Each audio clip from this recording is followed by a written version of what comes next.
Bonjour, je m'appelle Sœur Élisabeth Poliev. Je suis une fidèle compagne de Jésus vivant à Edmonton au Canada. Le thème de cet atelier est la culture de la vocation, présenté par le Père Edmund Lowe, S.J. Quelle culture favorise les vocations? Une telle culture existe-t-elle? Dans cet atelier, le Père Edmond soulignera plusieurs aspects d'une telle culture en glanant dans certains écrits du pape François, avec un accent particulier sur l'accompagnement et le discernement. Le Père Edmond a émigré de Hong Kong au Canada avec sa famille lorsqu'il était adolescent. Il a obtenu une maîtrise en neurosciences et a travaillé comme stagiaire en recherche bioéthique avant de rejoindre la Compagnie de Jésus ou les Jésuites en 2008. Il a été ordonné prêtre en 2018 et a obtenu une licence en théologie sacrée du Collège Régis de Toronto au Canada. Il est le directeur intérimaire des vocations des Jésuites au Canada ainsi que l'assistant du maître des novices du noviciat jésuite canadien. Je vous laisse la parole. Bonjour. Nous faisons tous, dans une certaine mesure, un travail qui a trait aux vocations. Et on m'a demandé de parler de la culture des vocations. La question qui se pose à nous est la suivante. La culture de la vocation existe-t-elle ou doit-on changer la manière dont on pose cette question?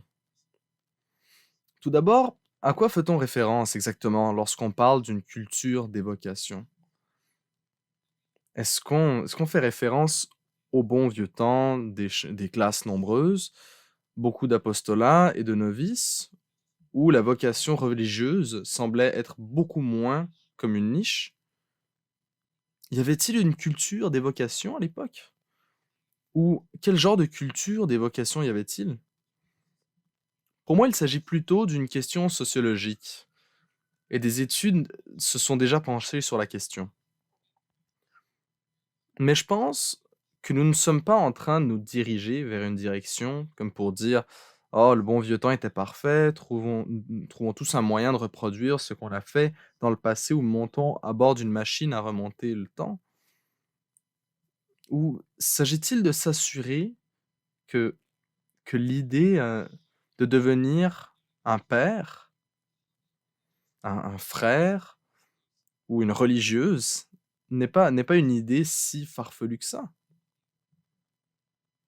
Si c'est cela, Heu, il nous suffirait d'engager une société de relations publiques et de développer un site web très attrayant. Mais je ne pense pas non plus que ce soit ce que nous avons à l'esprit. Et deuxièmement, nous devons clarifier ce que nous entendons par vocation, pour éviter de nous trouver en désaccord ou de nous battre sur des idées et des approches sans même avoir un dénominateur commun. Il y a une citation célèbre du presbytérien Frédéric Wecker sur les vocations qui a été très controversée et que peut-être que certaines parmi vous apprécient. Cette citation dit que votre vocation dans la vie est l'endroit où votre plus grande joie rencontre les plus grands besoins du monde. Il y a du vrai là-dedans, mais je pense aussi qu'il est nécessaire de mieux développer ce que cette affirmation sous-entend. Par exemple, non seulement Dieu parle à travers nos plus grandes joies, mais Dieu est notre plus grande joie.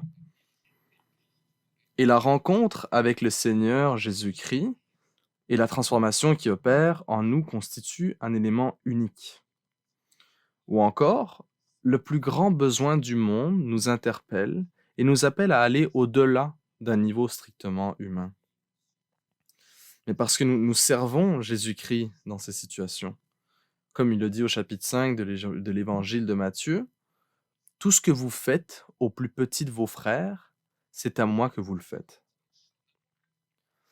En bref, pour que notre discussion et notre réflexion sur la culture des vocations, ou sur les vocations en général, ait un quelconque impact, nous devons reconnaître que Dieu en est l'élément le plus central.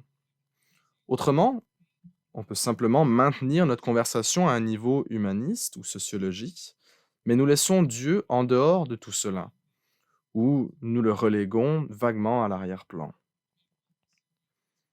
Il se peut que nous ne soyons pas d'accord sur ce point crucial, et c'est très bien ainsi, mais ce n'est pas moi qui suis à l'origine de cette perspective théologique. Le pape François lui-même est un partisan enthousiaste de ce point de vue, à savoir que la rencontre avec Dieu à travers Jésus-Christ est l'élément le plus central de notre vie chrétienne, en particulier lorsque nous parlons de vocation. Mais il n'est pas le premier à arriver avec cette position. Comme nous le savons, la racine du mot vocation remonte à sa racine latine, vocare, qui signifie appeler. Nous sommes appelés par quelqu'un, appelés par une personne, et nous répondons à une personne.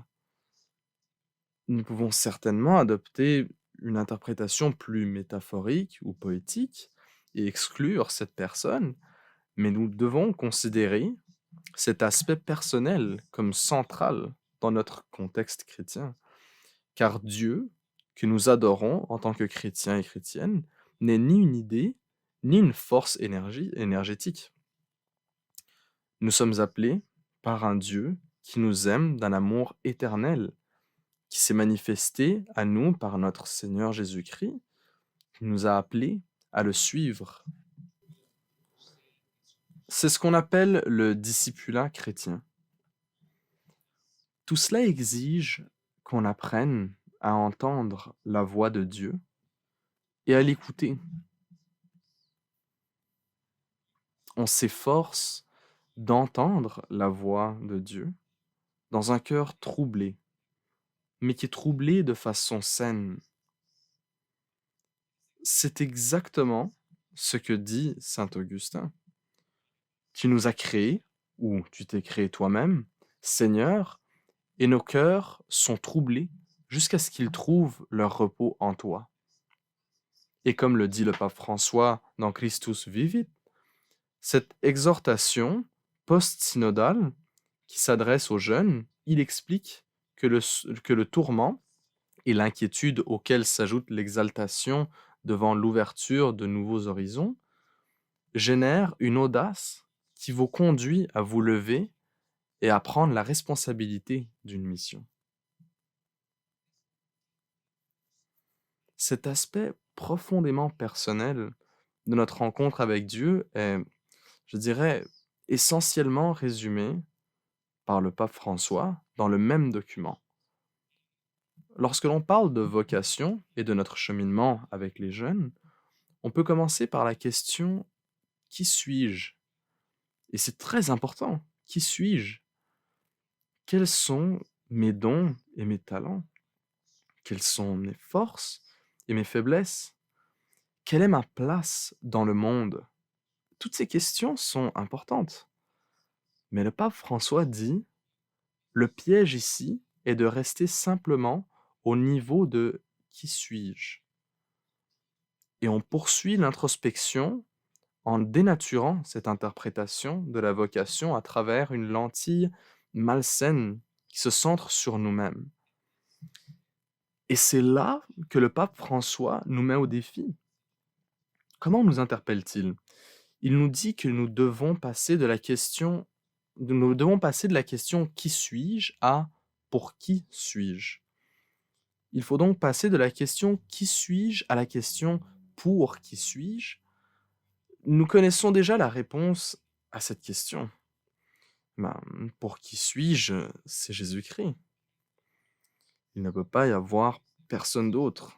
C'est la centralité du Christ. Certains d'entre nous trouveront peut-être cela trop pieux ou trop ecclésiastique, mais quoi qu'il en soit, cela évoque le caractère central de la vie religieuse. Dans le passé, nous pouvions peut-être dire que les religieux étaient connus pour faire ceci ou cela, par exemple comme les professions, il s'agissait d'enseignants, d'infirmières, de travailleurs sociaux. Ils étaient connus pour servir de telle ou telle manière. Nous les identifions par ce qu'ils font. Mais aujourd'hui, ce qu'il faisait, disons, il y a 70 ou 100 ans, nous pouvons le faire sans renoncer à la richesse personnelle, à la chaleur d'avoir notre propre famille, ou sans avoir à répondre à quelqu'un d'autre par l'obéissance. Si je peux déjà faire toutes ces choses, pourquoi voudrais-je y renoncer?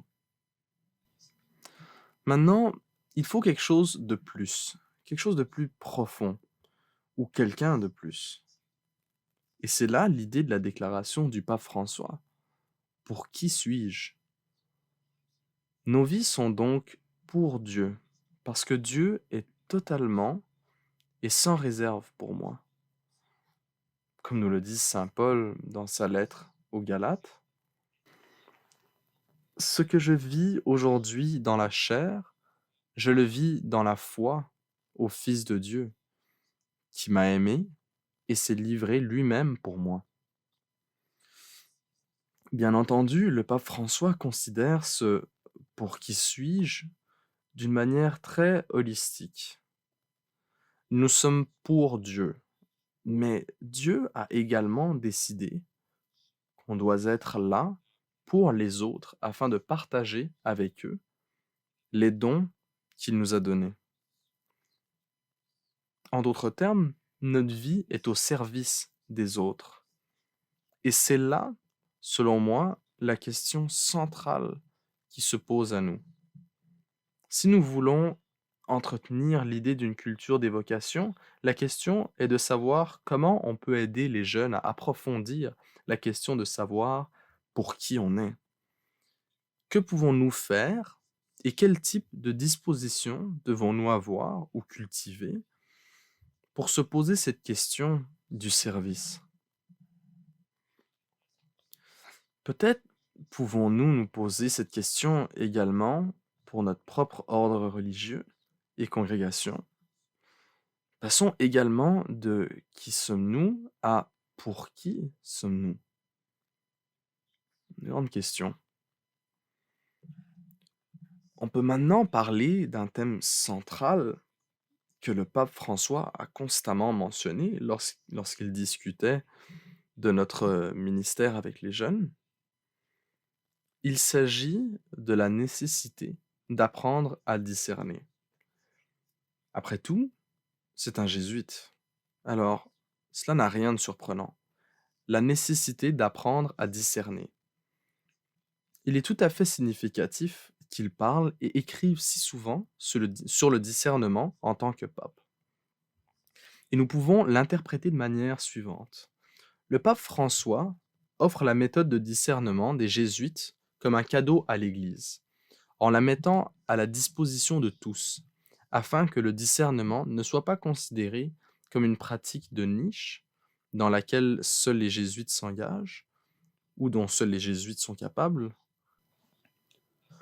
Je trouve que son explication du discernement est ce qu'il y a de plus clair dans l'exhortation apostolique Gaudete et exultate sur l'appel à la sainteté dans le monde d'aujourd'hui. Ici, on trouve une cohérence dans ses pensées et ses commentaires. Et ces commentaires coïncident avec ce que je viens de mentionner dans la question pour qui je suis. Il est tellement clair à ce sujet que je vais le citer directement. Et ceci est tiré de Gaudete et exultate, paragraphes 174 et 175. Nous ne discernons pas pour découvrir ce que nous pouvons tirer davantage de cette vie, mais pour reconnaître comment nous pouvons mieux accomplir cette mission qui nous a été confiée dans le baptême. Je répète donc que le discernement ne vise pas à découvrir ce que nous pouvons tirer davantage de cette vie, mais à reconnaître comment nous pouvons mieux accomplir cette mission qui nous a été confiée dans le baptême. Il poursuit en disant que cela implique que nous soyons disposés à des renoncements jusqu'à tout donner. Et le pape François poursuit, le bonheur est paradoxal et il nous offre les meilleures expériences quand nous acceptons cette logique mystérieuse qui n'est pas de ce monde. Comme l'affirmait saint Bonaventure en parlant de la croix, telle est notre logique. Si quelqu'un entre cette dynamique, alors il ne laisse pas sa conscience s'anesthésier. Il s'ouvre généreusement au discernement. Encore une fois, cela provient de Gaudate et Exultate, paragraphes 174 et 175. À la lumière de ce qui précède, nous pouvons même nous risquer à dire que cultiver des cœurs capables de discernement est crucial pour construire et encourager une culture d'évocation. Cette compréhension du discernement remet directement en question et démolit plusieurs idées implicites, mais fausses, que nous pouvons parfois nous-mêmes prendre inconsciemment pour acquises.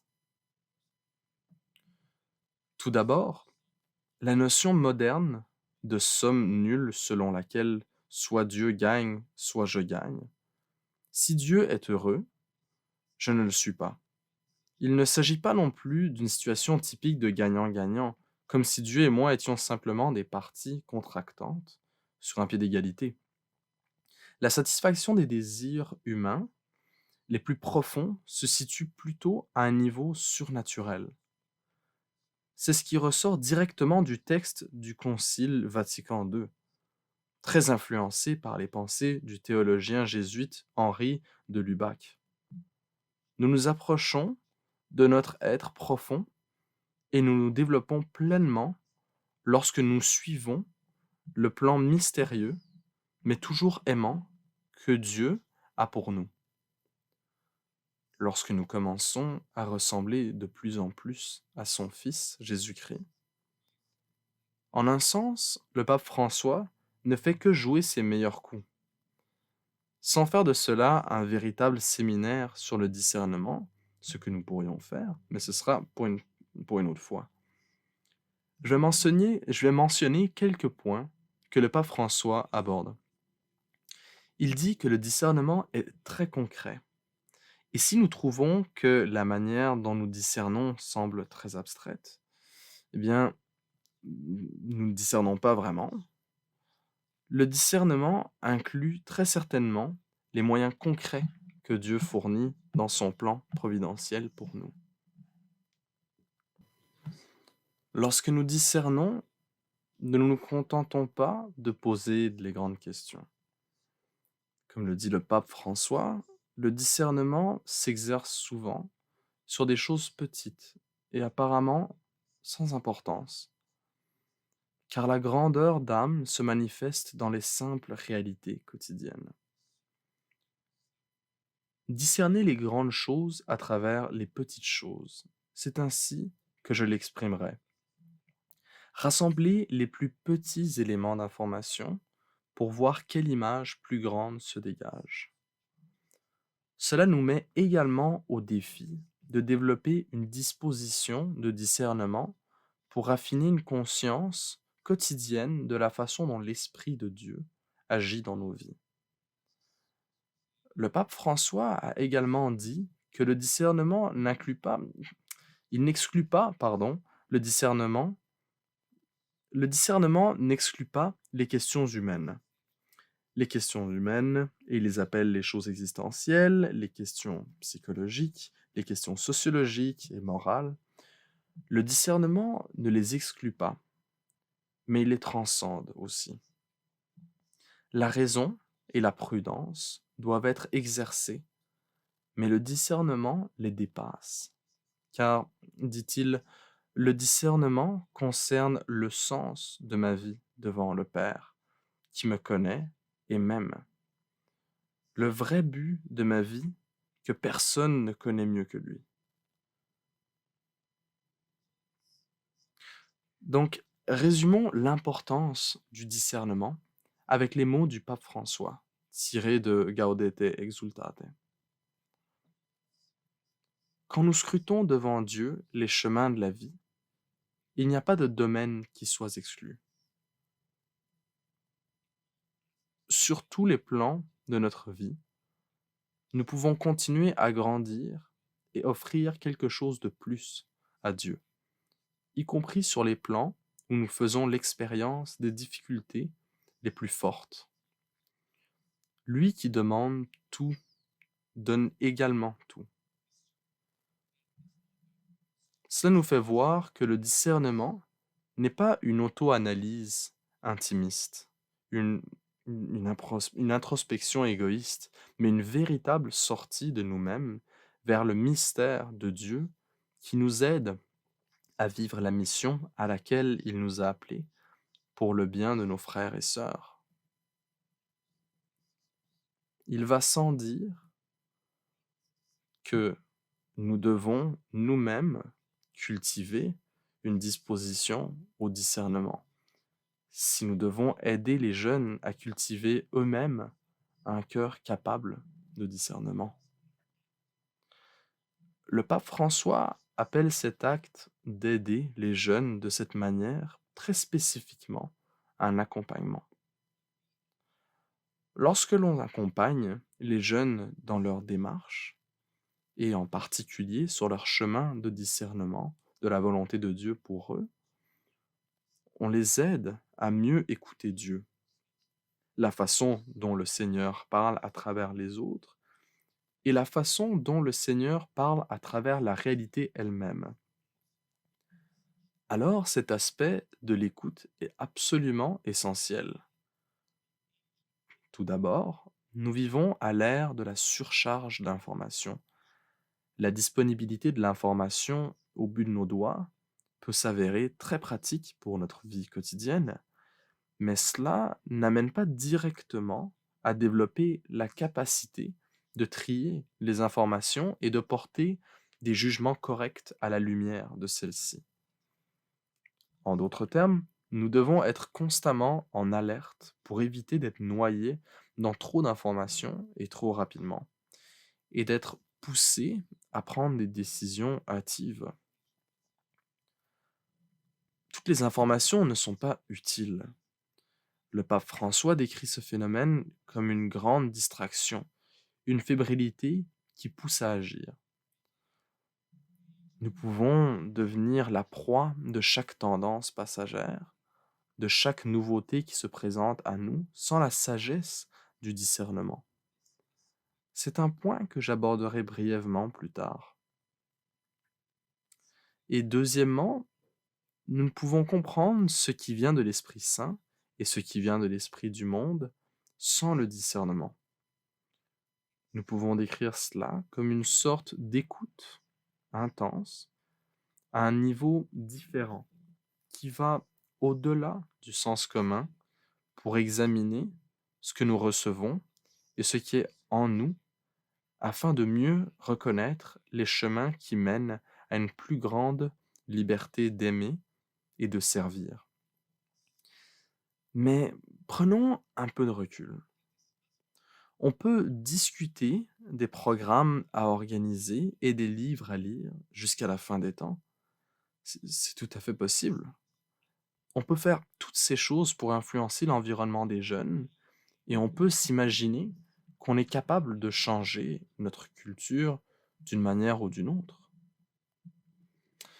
Mais tous nos efforts ne serviront à rien si les jeunes ne savent pas qui est Dieu, s'ils ne savent pas écouter cette voix, ou s'ils ne savent pas discerner parmi tous les discours et les sollicitations de leur cœur. Tout cela demande de l'écoute. En tant que religieux, lorsqu'on accompagne des gens, des jeunes, le pape François dit dans Christus Vivit qu'on doit faire preuve de 3 types de sensibilité. Voici donc un extrait de Christus Vivit, paragraphe 292 à 294. 3 types de sensibilité spécifiques. Premièrement, une sensibilité à l'égard d'un jeune en tant que personne. Quelque chose que les jésuites appelleraient cura personalis, le soin de la personne à tous les niveaux. En d'autres termes, le jeune n'est ni un dossier, ni un problème à résoudre, et encore moins une personne à persuader dans l'intérêt d'affaires. Je décrirais cette écoute de la manière suivante. Mon temps est leur temps. Pensez-y, mon temps est leur temps lorsque je les écoute. Laissez-les parler librement. Votre temps n'est pas nécessairement plus précieux que le leur, car nous travaillons tous dans le temps de Dieu. Deuxièmement, une sensibilité au discernement de l'esprit. Encore une fois, cela sort tout droit du livre de recettes des Jésuites. Quelles sont les grâces à trouver? Où se trouvent-elles dans la vie de cette personne? Où la tentation apparaît-elle? Quel est l'esprit à l'œuvre? Et à la lumière de tout cela, quelle action doit être entreprise ou non? Troisièmement, une sensibilité à percevoir le dynamisme et la motivation du jeune, ainsi que la direction qu'il prend. Cela va au-delà des simples goûts et sentiments. Mais cela pointe vers ce que le pape François appelle l'intention ultime du cœur. L'intention ultime du cœur. Enfin, n'oublions pas l'importance de la prière. Le pape François dit que Dieu nous parle à chaque instant, c'est certain. Mais le silence et la prière sont absolument nécessaires. Nous pouvons aussi parler de cet examen et de cette prière pour identifier les consolations et les désolations de notre journée. Cela peut aussi être très utile. Permettez-moi de résumer cette section par une autre citation de Christus Vivit. Celle-ci est tirée de Christus Vivit, paragraphe 277. Jésus marche parmi nous comme il le faisait en Galilée. Il passe par nos rues, s'arrête et nous regarde dans les yeux, sans hâte. Son appel est attrayant, il est fascinant. Mais aujourd'hui, l'anxiété et la rapidité de nombreuses stimulations qui nous bombardent font qu'il ne reste plus de place pour le silence intérieur où l'on perçoit le regard de Jésus et où l'on écoute son appel. Pendant ce temps, t'arriveront de nombreuses propositions maquillées, qui semblent belles et intenses, même si, avec le temps, elles te laisseront vide, fatigué et seul. Ne laisse pas cela t'arriver, parce que le tourbillon de ce monde te pousse à une course insensée, sans orientation, sans objectif clair, et qu'ainsi beaucoup de tes efforts seront vains. Cherche plutôt cet espace de calme et de silence qui te permettra de réfléchir, de prier, de mieux regarder le monde qui t'entoure. Et alors, oui, avec Jésus, tu pourras reconnaître quelle est ta vocation sur cette terre. J'aimerais maintenant mentionner brièvement un bruit particulier que le pape François a évoqué dans ses écrits. Un bruit qui peut fausser nos efforts d'écoute. Ce bruit, le pape François l'appelle l'idéologie. Ici, le pape François ne fait pas simplement référence à notre compréhension souvent politique des idéologies. Il va au-delà de la politique, au niveau du cœur. Ce qu'il ne faut pas essayer de faire ici, c'est de dire que les jeunes aiment l'adoration eucharistique et préfèrent les liturgies solennelles. Ils doivent être des catholiques conservateurs d'extrême droite.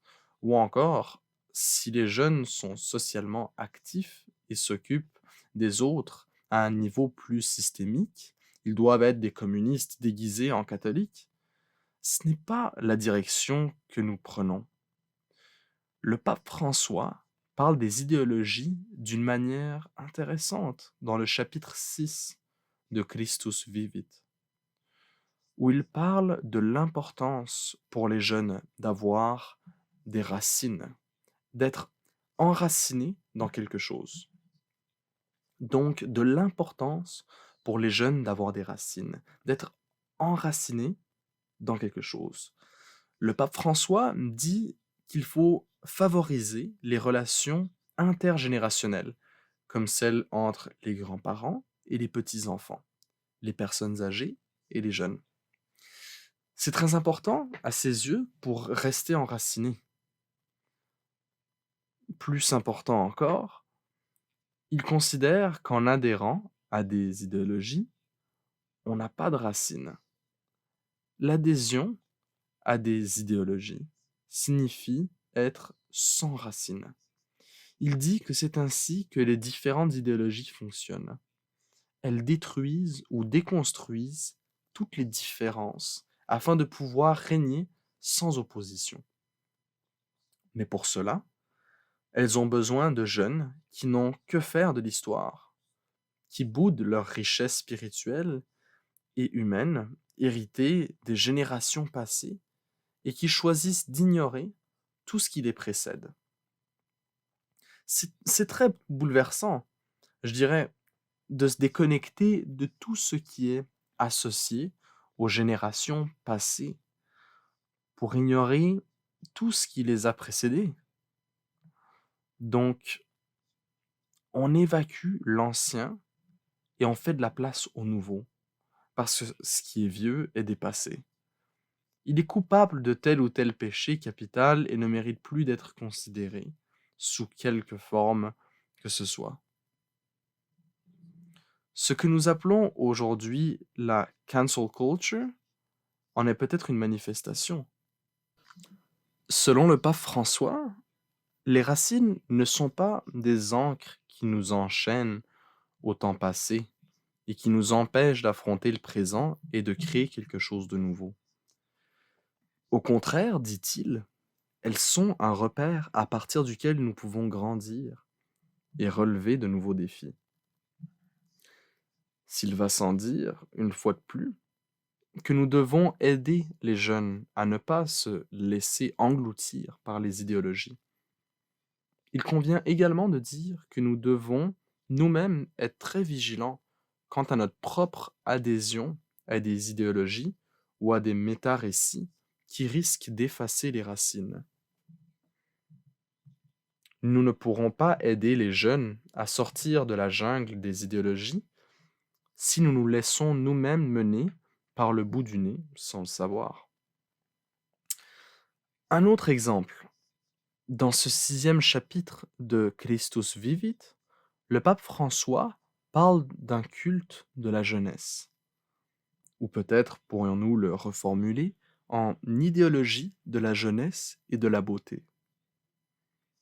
Il parle ici d'idolâtre de la jeunesse, de s'accrocher à une beauté superficielle comme si cela comptait plus que toute autre chose.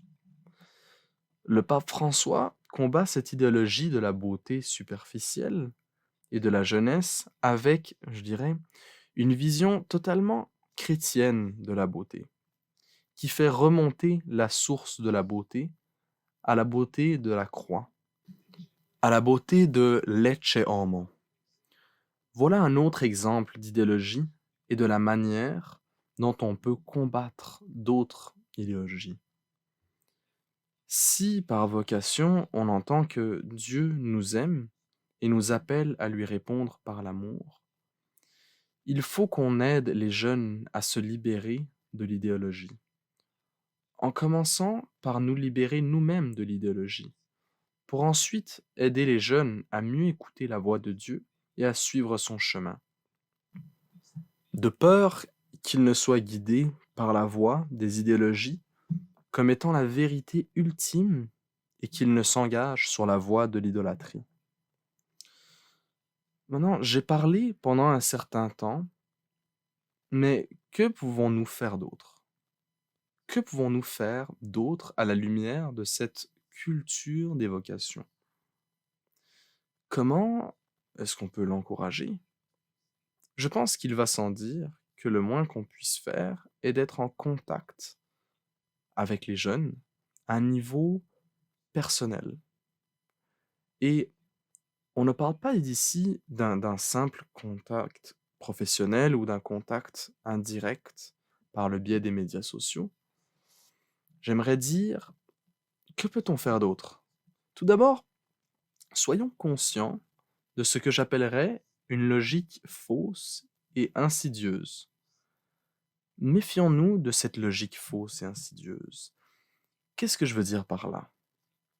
Par exemple, je vais mentionner ce qui peut être une logique fausse et insidieuse. Si on crée une culture des vocations, si on fait cela bien, les chiffres parleront d'eux-mêmes. Où est donc la fausse logique ici? La fausse logique est que les chiffres sont des critères fiables qui reflètent une culture des vocations. Car si nous voulons parler de chiffres qui parlent d'eux-mêmes, de quels chiffres parlons-nous? Est-ce qu'on parle de ce qu'on pourrait appeler des chiffres bruts? Combien de vocations avons-nous chaque année? Mais par rapport à qui? Ou par rapport aux chiffres d'il y a combien d'années? Et pourquoi choisissons-nous de comparer nos chiffres de cette manière avec tel ou tel groupe, avec telle ou telle période? Quelle est la validité de cette comparaison? Ce sont là des questions légitimes sur la méthodologie. Et nous pouvons faire beaucoup mieux que de dire simplement, eh bien, c'est parce que c'est logique, ou eh bien, il faut faire quelque chose, n'est-ce pas? Ainsi, ce signe égal que nous sommes tentés de placer entre la construction d'une culture d'évocation et l'augmentation des chiffres, en particulier pour ma congrégation, n'est rien d'autre qu'un raccourci. Nous pouvons souhaiter qu'il en soit ainsi, mais cela n'a rien d'évident. Une chose ne mène pas nécessairement à l'autre. Une autre chose que je dirais, c'est que nous pouvons faire des tests de vérité. Des tests de vérité par rapport à quoi? Par rapport à notre propre liberté intérieure. Qu'est-ce que je veux dire par là? Prenons quelques exemples. Admettons que si vous appartenez à une congrégation religieuse féminine, quelqu'un vous a approché, vous connaissez cette personne depuis un certain temps, et vous êtes très active dans les programmes que vous mettez en place. Un jour, elle vient vous voir et vous dit, «Ah», et vous vous dites, «Oh, elle s'intéresse à ma congrégation religieuse, c'est bien, j'ai préparé mon dossier, j'ai préparé mon argumentaire de vente». Mais cette femme vient vous voir et vous dit, «Je me sens appelée à devenir une vierge consacrée». Eh bien, beaucoup de choses peuvent nous venir à l'esprit. Tout d'abord, on se demande, qu'est-ce que vous voulez dire? De quoi vous parlez? Ou encore, attendez, cela ne date-t-il pas d'il y a 1500 ans? Ça n'existe plus aujourd'hui. Ou alors pourquoi ne pas vous joindre à nous? Un autre exemple serait, disons, pour ceux d'entre vous qui appartiennent à des ordres religieux masculins, un jeune homme qui discerne sa vocation au sein de votre ordre religieux pendant un certain temps. Les choses se précisent, il semble être motivé, et puis il décide de changer de voie pour discerner avec un autre ordre religieux. Voici les tests de vérité dont je parle, les tests de notre propre liberté intérieure. Ce que j'essaie de dire ici, c'est que toutes ces situations relèvent d'une approche de recrutement, comme si on se retrouvait tous à pêcher dans le même étang. En fait, il y a une compétition. Comment faire pour qu'un jeune s'intéresse à ma congrégation? Au contraire, il s'agit plutôt d'adopter la mentalité suivante. Comment peut-on s'assurer que l'écosystème de cet étang soit sain? De sorte que, dans un sens, tout le monde puisse aller y pêcher. Comment puis-je contribuer à favoriser un environnement, une vision du monde, une disposition intérieure grâce à laquelle les jeunes hommes et jeunes femmes pourront accomplir la volonté de Dieu pour eux, en servant les autres par le biais de la vie religieuse? Je pense aussi que cela fait référence au fait de réaliser et accepter que, parfois, cela signifie que d'autres attraperont le poisson et pas nous. En d'autres termes, cela nous met au défi de devenir moins axés sur notre province ou notre territoire, de moins nous préoccuper de la survie, si j'ose dire, de notre groupe, de notre congrégation, mais de nous préoccuper davantage de la situation dans son ensemble, de la santé de l'Église en général. Enfin, je pense qu'on ne saurait trop insister sur ce point. Soyez un religieux heureux. Ce témoignage est en soi attrayant. Il ne s'agit pas d'être simplement canadien, en arborant toujours un sourire poli. Il s'agit plutôt d'une joie qui rayonne de l'intérieur. C'est presque comme si vous ne pouviez pas vous empêcher de rayonner cette joie. La réalité, c'est que cette joie et cette paix viennent de la réponse à l'appel à Dieu, en particulier à travers toutes les difficultés et tous les défis de la vie religieuse. C'est le témoignage que cette vie de service, cette vie de don de soi, vaut la peine d'être vécue. C'est réaliser que nous, en tant que religieux, nous sommes davantage que les gens qui, à l'arrière-plan, favorisent une culture d'évocation. Nous en faisons partie intégrante. Alors, essayons de ne pas extraire d'une manière ou d'une autre nous-mêmes et notre vocation du contexte. J'espère sincèrement que cette présentation vous a donné matière à réflexion afin d'ouvrir des portes plutôt qu'à les fermer dans notre réflexion sur la manière de promouvoir une culture d'évocation de nos jours. Que Dieu vous bénisse aujourd'hui. Merci, Père Edmund, pour cet exposé instructif et utile sur la façon de favoriser une culture de la vocation. C'est tout pour cette session. Nous vous invitons à profiter du reste de la conférence.